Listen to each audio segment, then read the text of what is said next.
오늘도 은혜로운 찬양으로 우리 모두가 먼저 이렇게 마음의 평화를 얻었습니다. 여러분, 오늘 이 무더위 가운데 한 주 보내시고 또 오락가락하는 빗 속에서 불편하심도 있었을 텐데 또 주일을 맞아서 여러분과 제가 이렇게 만났습니다. 반가운 얼굴로 마주하여 기쁘고 오늘도 주 안에서 우리 모두가 사랑의 교제를 나눌 수 있는 또 은혜의 시간을 얻었습니다. 정말 한 주간 신방하고 여러 곳 다니면서 우리 권사님들 열심히 사시고 정말 열심히 믿음 지켜나가시는 모습도 보았습니다. 오늘 이 자리에 또 자리하고 계신 우리 어른들의 모습 다시 한번 존경의 마음을 갖습니다. 여러분, 오늘 저는 열왕기상 19장 우리가 너무나 잘 알고 있는 로뎀나무 아래에 주저앉아 있는 울고 있는 기도하는 이 사람은 무엇을 하고 있는가? 로뎀나무 아래 앉아 우는 것 같기도 하고 기도하고 있는 것 같기도 하는 엘리야 선지자를 다시 한번 만나보려고 합니다. 성경에는요, 자신의 죽음을 보지 않고 아직도 죽지 않은 하나님께로 간 두 사람이 나오지요. 성경에 예수님도 죽고 부활하셨는데 아예 자신의 죽음을 보지 않았다고 하는 두 인물이 있습니다. 그 중에 한 사람은 가장 오래 산 사람으로 알려져 있는 무두셀라의 아버지 에녹이죠. 창세기에 나오는 무두셀라의 아버지 에녹이에요. 창세기 5장 22절부터 24절 겨우 3절인데 그 3절 안에서 이 에녹이라는 인물이 어떤 인물이었는지를 다 보여줍니다. 그 구절을 간략하게 정리해보면 이래요. 에녹은 무두셀라를 낳은 다음에 이렇게 나오거든요. 무두셀라를 낳은 다음에, 그러니까 아버지가 되고 나서 내 후사를 얻고 나서 내 다음을 만나고 나서 그리고 나서 그는 300년 동안을 하나님과 동행하였습니다. 하나님과 그렇게 300년 동안 동행하더니 하나님께서 그를 데려가심으로 그가 거기에 있지 않았습니다. 이렇게 나와요. 아버지가 되고 나서, 어른이 되고 나서 뭔가 내 다음에 대한 그런 어떤 희망을 발견하고 나서, 그리고 나서 그는 하나님과 동행하기 시작하였다. 또 이렇게 얘기할 수 있겠죠. 그들을 위하여 기도해야 하는 나의 위치를 얻고 나서, 그러고 나서 하나님과 동행하는 삶을 비로소 알게 되었다. 그러면서 하나님과 동행한 사람, 이게 에녹입니다. 하나님과 동행한 사람. 나중에 또 이 동행이라고 하는 말도 한번 살펴볼 기회를 갖고자 하고요. 오늘은 이렇게 에녹이라는 사람이 죽음을 보지 않았다. 언젠가 어느 댁 신방 갔을 때 너무 안타까운 이별을 하고 난 그분이 저에게 성경에 에녹 이야기도 있는데 이런 이야기를 한번 저에게 툭 건네셨어요. 마음에 이제 그 아픔이 있는 거죠. 자, 또 한 사람이 바로 엘리야 선지자입니다. 엘리야 선지자, 그분 또한 우리가 아는 대로 하늘에서 내려온 불수레를 타고 올라갔다.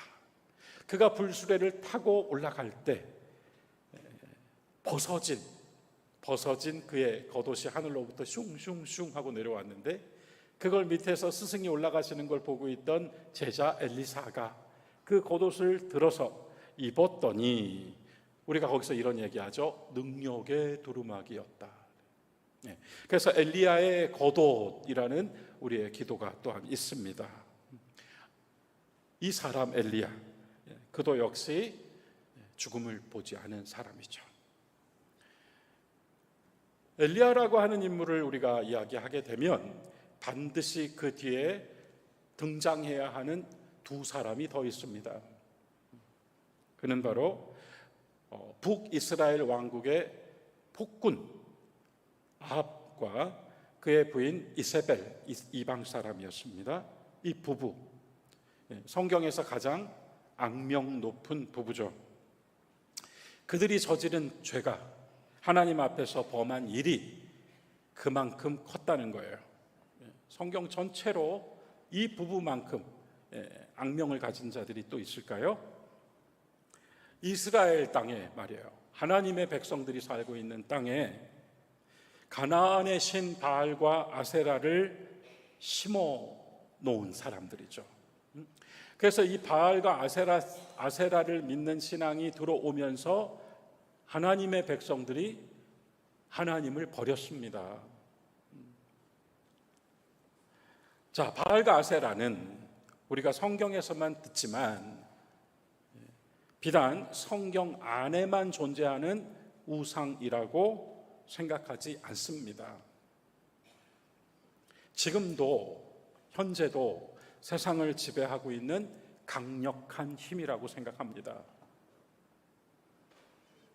많은 때에 저와 여러분도 굴복당하고 또는 우리도 모르는 사이에 거기에 매달리기도 하는 힘입니다.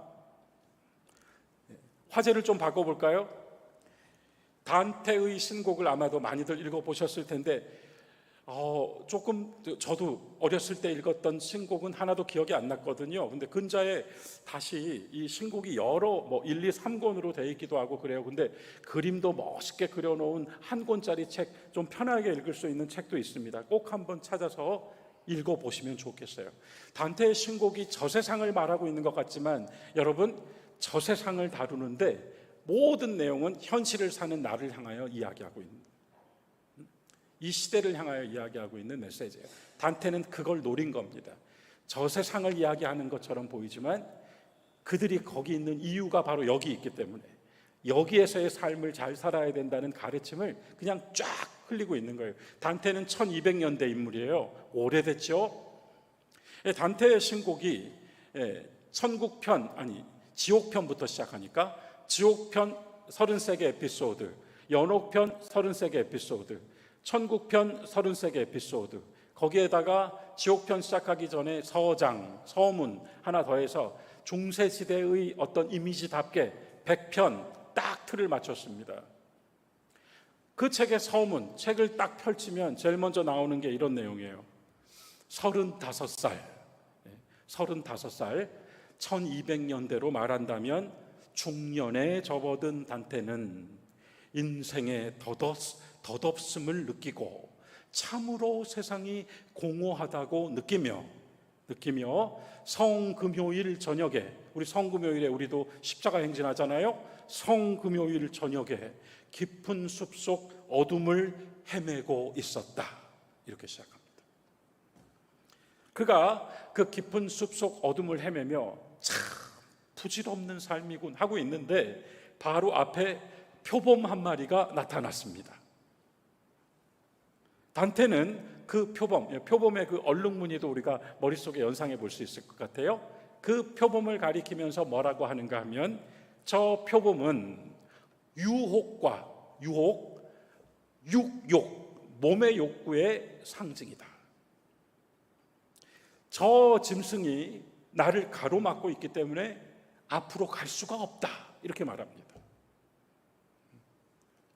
그런데 무서워요. 표범이 무서워요. 그래서 다리가 후들후들 하고 있는데 또 하나가 등장합니다. 우화적이지만 메시지가 있는 거죠. 또 하나가 등장하는데 이번에는 사자, 어떤 사자냐면 굶주린 사자가 앞에 나타나요. 이 굶주린 사자를 보고 단테가 또 뭐라고 하는가 하면 저 굶주린 사자는 권력욕, 야망, 지배욕이다. 그래서 저 굶주린 사자가 잡아먹으려고 이빨을 드러내면서 나를 보고 있어서 내가 앞으로 갈 수가 없다. 어찌하나 이 인생을, 이렇게 얘기합니다. 그리고 나서 끝난 줄 알았는데 또 한 마리가 나와요. 이번에 등장하니까 두 마리가 이미 있고요. 세 번째 짐승이 나오는데 이 세 번째 짐승이 뭔가 하면 말라빠진 늑대입니다. 말라빠진 늑대. 말라빠진 늑대를 두고는 단테가 뭐라고 이야기하는가 하면 저 짐승은 욕망이다. 결국은 이것들이 바르게 가고자 하는 사람의 길을 늘 방해하고 이것들이 마침내 삼켜버려서 인간을 무너뜨리는, 우리를 죄인으로 만든다는 거죠. 유혹과 육욕과 권력욕과 지배욕과 야망과 탐심이. 자, 이 가나안의 신 바알과 아세라는 전 겹쳐봤습니다. 겹쳐 보이더라고요. 바알과 아세라라고 하는 이 종교 체계는 한마디로 물질의 신이에요, 여러분. 만몬입니다. 욕망의 신이에요. 탐욕의 신입니다. 폭력의 신이고 광기의 신이에요. 그런데 그것들이 우리가 상상하는 것처럼 뿔난 모습이 아니에요. 매력 있는 모습이에요. 그래서 이스라엘이 하나님을 버립니다. 선지자 엘리야는 아합과 이세벨, 그 당시의 세상에서 가장 센 사람들과 한판 붙었던 사람이고요. 동시에 만군의 주 여호와의 이름으로 바알과 아세라 신앙, 인간의 욕망이 압축되어 있는 바알과 아세라라는 우상과 싸웠던 인물이에요. 한 걸음 더, 그리하여 바알과 아세라가 물들여버린 세상과 문화와 생활 방식과 종교까지, 하나님의 백성인 이스라엘이 하나님을 버려버린 상태까지, 그 백성 하나님을 버린 이스라엘과도 맞섰던 사람입니다. 그리고 그는 모두 이겼습니다. 열왕기상 17장 18장 딱 2장 안에 다 들어가 있죠, 이 스토리가. 그래서 열왕기상 17장 18장을 보면 엘리야는 자기 능력이 아니에요. 하나님의 능력으로 땅에 가뭄이 들게도 하고 땅에 비가 내리게도 합니다. 빵과 고기의 기적을 일으키기도 하고요. 마침내 우리가 잘 알고 있는 갈멜산 대결, 바알과 아세라의 무당 850과 자기 혼자 딱 붙은 850대 1의 싸움이 갈멜산이잖아요. 그때 하늘로부터 불이 내리게 하는 능력을 행하게 되죠. 이렇게 17장과 18장에서 앞서 제가 굉장히 강하게 말씀드린 엘리야는 다 이겼습니다. 외부의 적을 상대해서는 다 이겼어요. 그리고 19장으로 오는 겁니다. 오늘 본문이에요. 열왕기상 19장 1절부터 보겠습니다.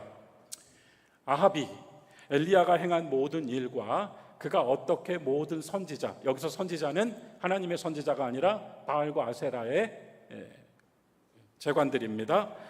선지자들을 죽였는지를 이세벨에게 말하니, 이어지는 2절, 이세벨이 사신을 엘리야에게 보내어 이르되 내가 내일 이맘때 반드시 너의 생명을 저 850명 바알과 아세라의 재관들이 죽은 모습이죠, 저들처럼 너의 생명도 그렇게 되게 하겠다. 그렇게 하지 않으면 신들, 자, 이 신들, 이게 이제 가나안의 신들, 바알과 아세라 우상들, 신들이 너에게 벌을 주고 벌 위에 벌 또 줄 것이다. 이렇게 말했습니다. 그러니까 압축하면 이세벨이 24시간 이내로 너는 죽는다라고 협박을 했어요. 자, 우리가 이 19장, 지금 17, 18장의 승전보를 뒤로하고 19장 이 앞부분 1절, 2절, 3절, 4절을 읽다가 보면 생각이 어떤 생각 하나가 들어옵니다. 생각에 잠겨요. 이런 생각이죠. 어찌하여 그토록 용감했던, 하나님의 능력을 힘입었던, 외부의 적들과 상대하여 다 이긴 엘리야가 이렇게 한순간 갑자기 무기력해졌는가? 어찌하여 이세벨의 말 한마디가 그를 그렇게 무서운 공포 속으로 밀어 넣었단 말인가? 그리고 나서 여러분, 또 우리가 잘 아는 로뎀 나무가 나오는 거예요. 이름 예쁘죠? 그래서 이렇게 가게 이름으로도 로뎀을 쓰기도 해요. 근데 이 로뎀, 히브리 말로는 로템인데요. 로템. 이 로템이라고 하는 말이 의미하는 게 뭔가 하면요, 묵다 또는 매다, 묵다와 매다 또는 한계 규정하다, 한계 짓다, 그러니까 묶이고 매이고 한 개 지으면 어떻게 되죠? 비참함, 이런 의미를 가지고 있어요. 로뎀이라는 말이, 그러니까 로뎀이 우리 한국말 번역으로는 좀 예쁘게 들리는데요, 성경에 쓰인 그 로뎀은 묶이다, 매이다, 한 개 지어져 버렸다, 비참하다, 그런 뜻입니다.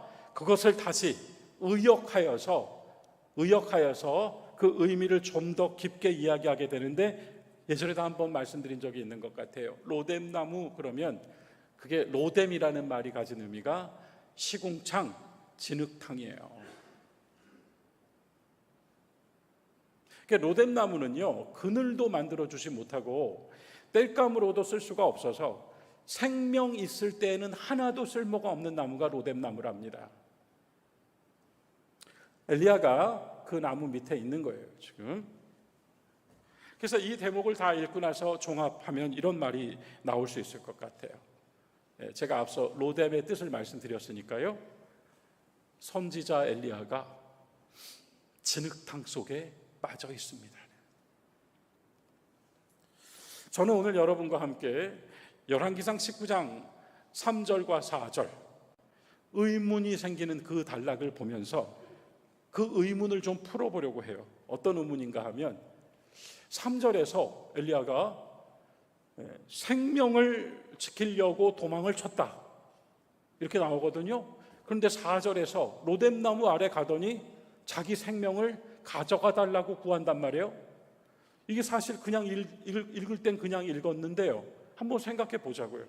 아니, 살려고 도망친 사람이 왜 거기서 죽여달라고 할까요? 그거 한번 풀어보죠. 자, 3절, 본문 3절 이렇습니다.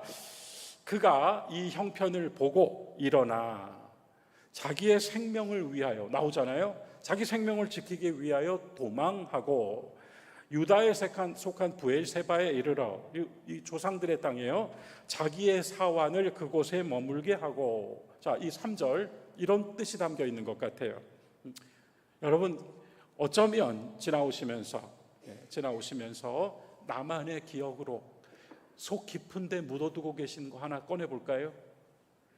어느 순간에 곁에서 돌봐주는 사람, 나를 아껴주고 편히 되어주는 사람, 나를 사랑해주는 사람마저도 조금 부담스러워지는 때가 있는 거예요. 이토록 초라한 나를 보여주고 싶지 않은 때가 있는 거죠. 방에 숨어버리고 싶은 마음이 있는 거예요. 지금 엘리야가 그러는 거예요. 자기를 돌봐주고 있는 사환을 브엘세바에서 너 여기 있어라, 넌 여기 있어라, 그러고 나 혼자 가고 싶다 하고 하루를 혼자 갔다, 이 말입니다. 이 마음 저는 좀 느껴지는데요, 절절하게. 얼마나 보여주고 싶지 않았으면 이랬을까. 더 나아가서 그런 거 있죠. 저는 여러분, 우리가 십자가 붙들고 있는 이유 중에 하나가 이거라고 생각하는데요, 우리 속 깊은 곳에는 누구에게도 꺼내 보여줄 수 없는, 그냥 하나님께 가져가야만 하는 뭔가가 있어요. 엘리야는 로뎀나무 아래에서 그냥 하나님과 나로만 있고 싶었어요. 4절 같이 읽어보죠. 4절 같이 읽겠습니다. 자기 자신은 광야로 들어가 하루길쯤 가서 한 로뎀나무 아래에 앉아서 자기가 죽기를 원하여 이르되 여호와여 넉넉하오니 지금 내 생명을 거두시옵소서. 나는 내 조상들보다 낫지 못하니이다. 바로 이 말입니다. 아까 제가 이상해요, 의문이 들어요, 생명을 살리려고 도망쳐서 죽여달라고 하는 게 참 이상해요. 살고자 하는 사람이 왜 죽고 싶을까요? 첫 번째, 저는 먼저 여러분과 3절에 나오는 단어 하나, 보다. 3절 다시 한번 열어주세요. 3절에 보면요, 보다라는 말이 나와요. 엘리야가 이 형편을 보았다, 여기에 주목하죠. 사실은 이 단어가 적절한지 모르겠어요. 엘리야는 본 게 아니죠. 들었습니다. 전령을 통하여 이세벨의 협박을 들었어요. 들었는데 엘리야가 봤다라고 쓰고 있어요. 전령을 통해 들은 말이 그는 뭔가를 보게 했다는 얘기예요.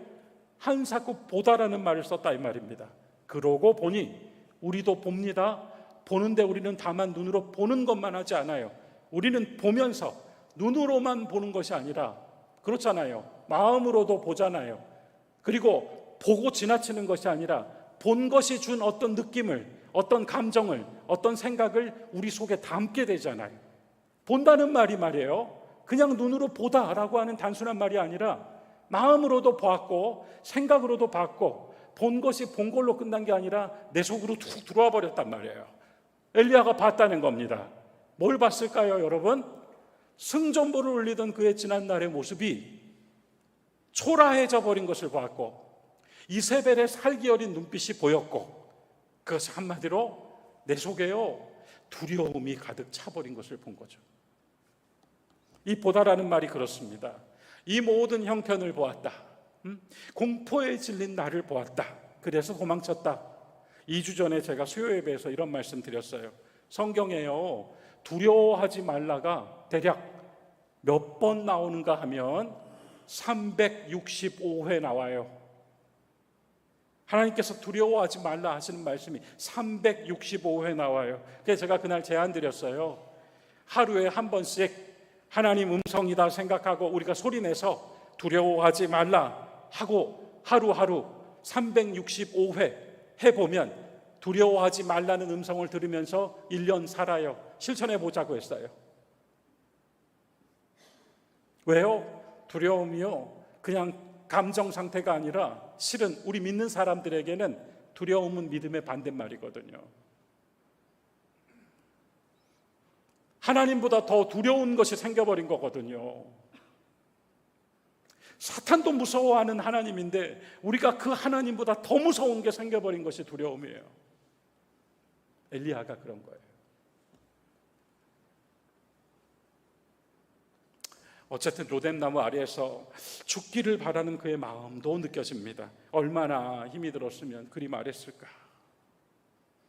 여기서 4절에 나오는 한 줄 말씀을 또 하나 주목하면서 이 의문을 풀어보려고 해요.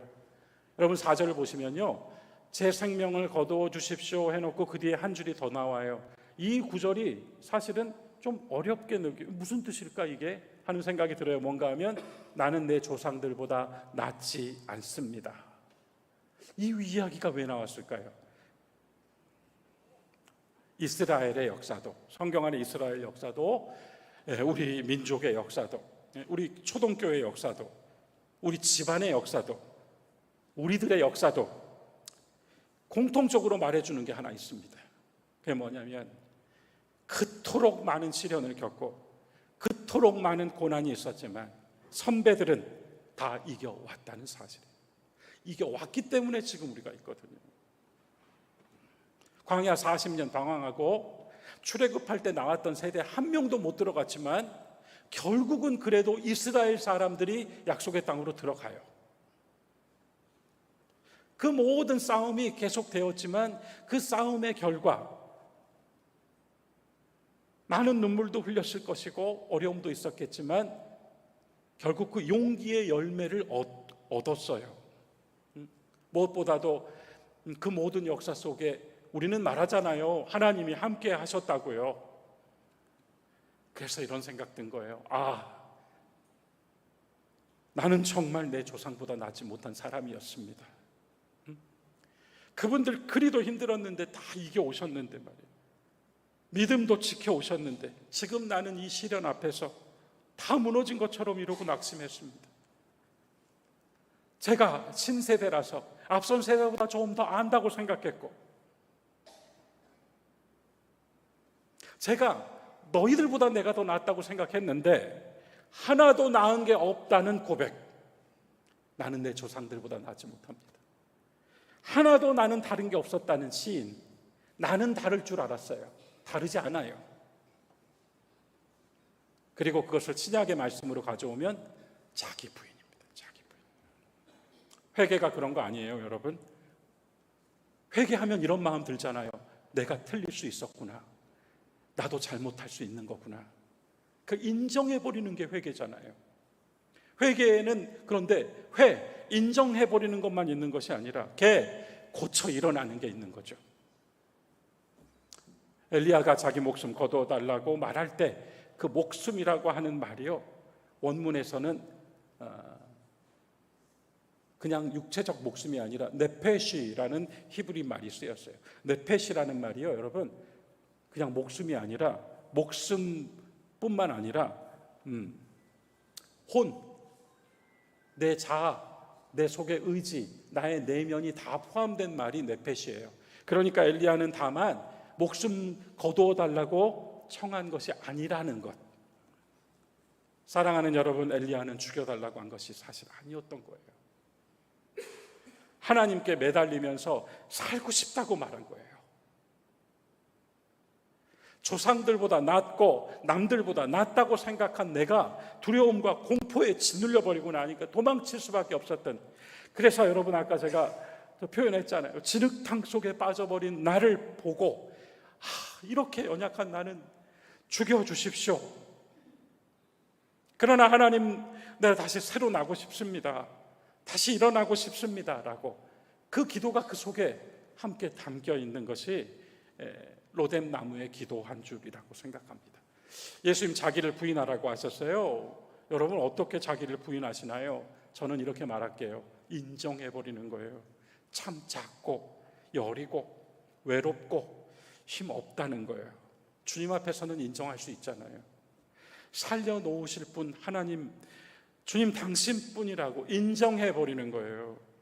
하나님 알고 말씀 알지만 신뢰하지 못했고 그리 살지 못한 나 진심으로 인정해버리는 거예요.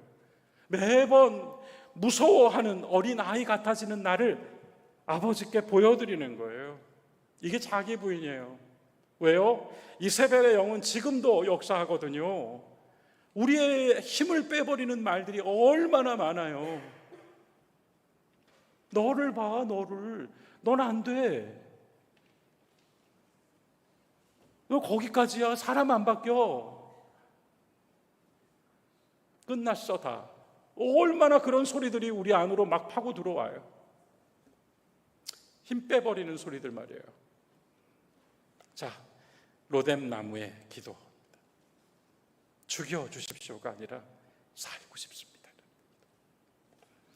그래서 그 다음 이야기, 오늘 우리 집사님께서 읽어주신 5절, 6절, 7절, 8절 그 다음 이야기, 그 다음 구절들을 보시면 반복되는 단어가 하나 있어요. 얼마나 멋진 단어예요. 그 다음 이야기, 하나님 등장하신 다음 이야기, 어루만져 주시더라. 어루만져 주신다. 반복됩니다. 5절 보시면요, 로뎀 나무 아래 누워 자더니 천사가 그를 어루만지며 그에게 이르되 일어나서 먹어라. 오늘 설교의 제목, 그때 비로소 그는 보았다. 자, 앞서 봤습니다. 뭘 봤나요? 무서워하는 나를 봤어요. 외부와의 싸움은 이겼는데 자기와의 싸움이 안 됐어요. 그걸 봤습니다. 그러나 여기 와서 다시 봤어요. 뭘 봤을까요?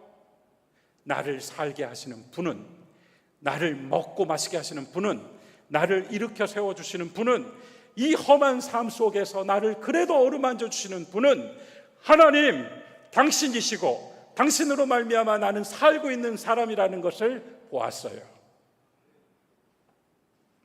사도행전 3장, 베드로가 성령 받고 내놓은 소리, 성령으로 선포한 말씀, 사도행전 3장 19절 같이 읽으면 끝날 것 같습니다. 3장 19절, 오늘 신약의 말씀 19절 우리 같이 읽어봅시다. 함께 하겠습니다. 그러므로 너희가 회개하고 돌이켜 너희 죄 없이 함을 받으라. 이같이 하면 새롭게 되는 날이 주 앞으로부터 이를 것이요. 사랑하는 교회 여러분, 엘리야가 보았고 베드로가 본 것을 우리도 보기 원합니다. 뭐 딴 거 신선한 거 신비한 거 말고요, 그들이 본 것을 우리도 보기 원해요. 어떤 걸 볼까요? 저와 여러분 예수님 믿고 이 좁은 길 가고 있어요. 우리 많은 거 포기하고 살고 있어요. 왜요? 새롭게 되는 날, 새롭게 되는 나, 새롭게 되는 세계, 새롭게 되는 교회, 새롭게 되는 우리 집, 우리 가족들, 새롭게 되는 우리, 그것은 주님께로부터 온다. 이 말씀 때문입니다. 주님께로부터 새롭게 되는 날이 온다. 히브리서 10장 20절 말씀 한 절, 주님의 십자가는 우리를 위하여 휘장 가운데로 열어놓으신 새로운 살 길, 새롭게 하시는 힘은 주 앞으로부터 온다. 우리는 끊임없이 인정하면서 그렇게 자신을 부인해 나가면서 사는 이 좁은 길 걸음을 통하여 이걸 얻습니다. 주 앞으로부터 온다.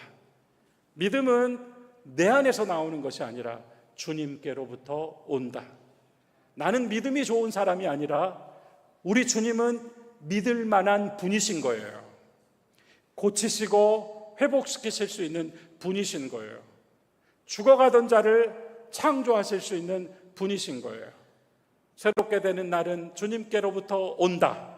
우리 이거 기억하면서 한 주간 믿음으로 살겠습니다. 함께 기도합시다. 아버지 하나님, 우리 성도들과 함께 로뎀 나무 보았습니다. 엘리야의 공포도 보았습니다. 그러나 그는 다시 보았습니다. 주님께서 먹여주시고 마시게 하시고 어루만져 주시는 것을. 베드로를 통하여 우리도 말씀 받습니다. 회개하여 돌이켜 죄사함을 받고 주님께로부터 오는 새롭게 되는 날을 기대하는 매일 새로운 성도로 살게 하옵소서. 이 교회와 이 나라 또한 새롭게 되는 날을 허락하여 주시옵소서. 아버지의 능력이 늘 함께 하심을 믿고 믿을 만한 유일한 분 주 예수 그리스도의 이름으로 기도드립니다. 아멘.